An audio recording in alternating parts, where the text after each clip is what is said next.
terkasih di dalam Tuhan Yesus Kristus. Apa kabar hari ini? Semoga kita semua dalam keadaan baik, sehat, dan bersukacita. Hari ini saya Pendeta Lisa Arianti mengajak kita untuk bersama-sama membaca dan merenungkan bagian firman Tuhan, karena firman Tuhan adalah makanan rohani yang kita perlukan setiap waktu. Namun sebelum kita membaca dan merenungkan firman Tuhan, mari kita bersatu di dalam doa. Bapa kami, dalam nama Tuhan Yesus, sabdamu abadi seluruh langkah hidup kami. Tolonglah kami rajin mendalami, lalu melakukan firman-Mu ya Tuhan. Amin.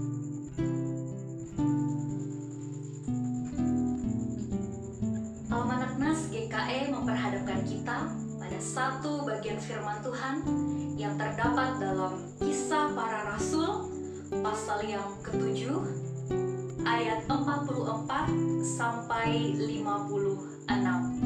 Namun saya menyarankan saudara-saudari untuk membacanya sampai dengan ayat 60. Dan pada saat ini secara khusus saya akan membacakan bagi kita Kisah Para Rasul pasal 7 ini mulai ayat 55 sampai ayat 60 yang berbunyi demikian.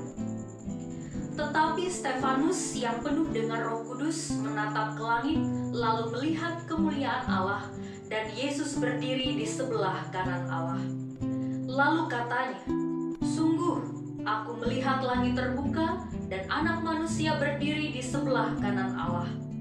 Maka berteriak-teriaklah mereka dan sambil menutup telinga serentak menyerbu Dia. Mereka menyeret Dia keluar kota lalu melemparinya. Dan saksi-saksi meletakkan jubah mereka di depan kaki seorang muda yang bernama Saulus. Sedang mereka melemparinya, Stefanus berdoa, katanya, "Ya Tuhan Yesus, terimalah rohku."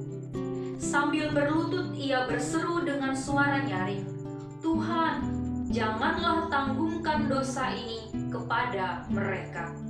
Dan dengan perkataan itu, meninggallah ia. Tuhan Yesus bersabda, yang berbahagia ialah mereka yang mendengarkan firman Allah dan yang memeliharanya. Amin. Saudara-saudari yang diberkati Tuhan, pada saat ini saya mengajak kita untuk melihat sebuah gambar. Dan di gambar ini ada seorang anak kecil yang menggunakan hiasan kepala berupa rangkaian dedaunan dan bunga-bunga. Hiasan kepala ini biasanya dinamakan flower crown atau mahkota bunga. Mahkota bunga ini biasanya digunakan oleh mempelai perempuan dalam acara pernikahan maupun dalam acara-acara lainnya. Bagaimana pendapat saudara melihat mahkota bunga tadi? Tentu indah, bukan? Apalagi kalau mahkota bunga itu terbuat dari rangkaian bunga-bunga hidup. Tentunya selain indah, mahkota bunga itu juga menyibakkan keharuman yang bersumber dari aroma wangi bunga-bunga itu sendiri. Jadi kalau kita diminta untuk menggambarkan tentang mahkota bunga, paling tidak ada dua hal yang bisa kita katakan, indah dan harum. Saudara-saudari yang terkasih di dalam Tuhan, nas kita pada hari ini berbicara tentang seorang tokoh Alkitab yang sudah tidak asing lagi bagi kita orang-orang percaya, yaitu Stefanus.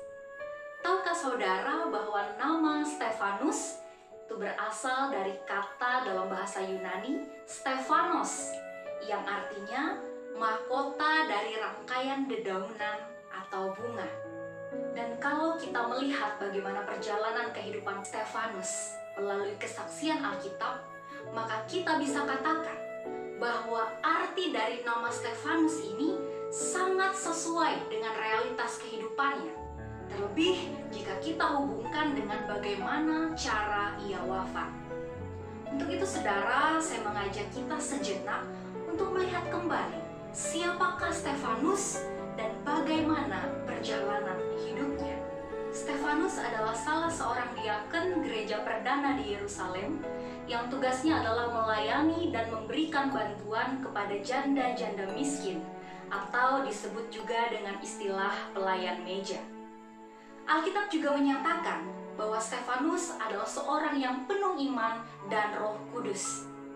Pekerjaan Roh Kudus itu tampak melalui kemampuan Stefanus mengadakan mujizat-mujizat, juga kemampuannya dalam memberitakan Injil Yesus Kristus dengan sangat baik, dan keberaniannya dalam menghadapi orang-orang Yahudi yang menentangnya.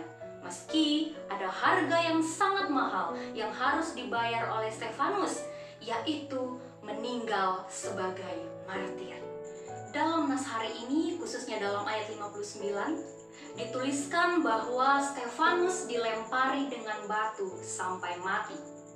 Kisah kematian Stefanus ini merupakan kisah martir yang pertama dalam sejarah kekristenan. Dan yang menarik saudara dari kisah ini adalah ketika Stefanus sedang diambang kematian, ia berdoa kepada Tuhan untuk orang-orang yang menganiaya dia. Apa isi doanya? Dalam ayat 60 dikatakan, Tuhan, janganlah tanggungkan dosa ini kepada mereka.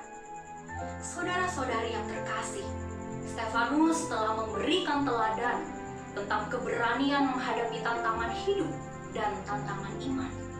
Ia juga mengajarkan kita tentang arti pengorbanan, pengampunan, dan kesetiaan, baik kesetiaan dalam melayani, memberitakan Injil, mengikut Yesus, dan memelihara iman sampai akhir. Semua itu merupakan nilai-nilai Kristiani yang sungguh menjadi suatu keindahan tiada tara, sebagaimana digambarkan dengan keindahan sebuah mahkota bunga. Dan kematian Stefanus sebagai martir menjadikan namanya harum semerbak abadi, tak lekang oleh waktu dan zaman, dihormati dan dikenang sepanjang masa oleh orang-orang percaya. Maka tak heran saudara, banyak cara dilakukan untuk mengingat, mengenang, dan menghormati Stefanus.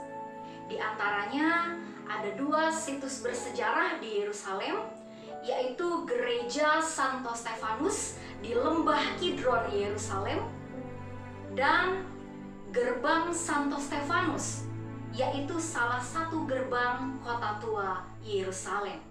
Saudara-saudari yang terkasih, Stefanus telah menjadi mahkota bunga yang indah dan harum bagi dunia melalui hidupnya. Dan melalui kematian di dalam imannya kepada Tuhan Yesus Kristus, ia telah menerima mahkota yang jauh lebih indah, lebih harum, lebih mahal dan sempurna, yaitu mahkota kehidupan yang kekal. Biarlah kita juga menjadi Stefanus masa kini, menjadi seperti mahkota bunga yang indah dan harum, melalui iman kita yang teguh kepada Tuhan Yesus Kristus, juga melalui teladan hidup yang baik dan memberkati banyak orang, sehingga kita meninggalkan kesan yang baik dan kenangan yang manis dan berarti di hati setiap orang yang mengenal kita. Dan sebagaimana Stefanus yang telah memenangkan pertandingan iman dan telah menerima mahkota kehidupan yang kekal, maka percayalah, kita pun pasti dimampukan oleh Roh Kudus Tuhan untuk dapat melalui berbagai tantangan hidup dan pertandingan iman, hingga pada saatnya di ujung jalan sana, kita pun meraih kemenangan dan mengenakan mahkota kehidupan yang kekal. Tuhan Yesus memberkati kita melalui firman-Nya hari ini. Amin. Kita berdoa. Bapa, terima kasih atas firman-Mu. Mampukan kami untuk senantiasa setia mengikut Engkau Tuhan sampai akhir hidup kami, dan tetap teguh di dalam iman apapun tantangan hidup yang kami alami. Sebab kami percaya Engkau telah menyediakan mahkota kehidupan kekal bagi setiap orang yang percaya kepada-Mu. Terima kasih Bapa, di dalam nama Tuhan Yesus kami berdoa.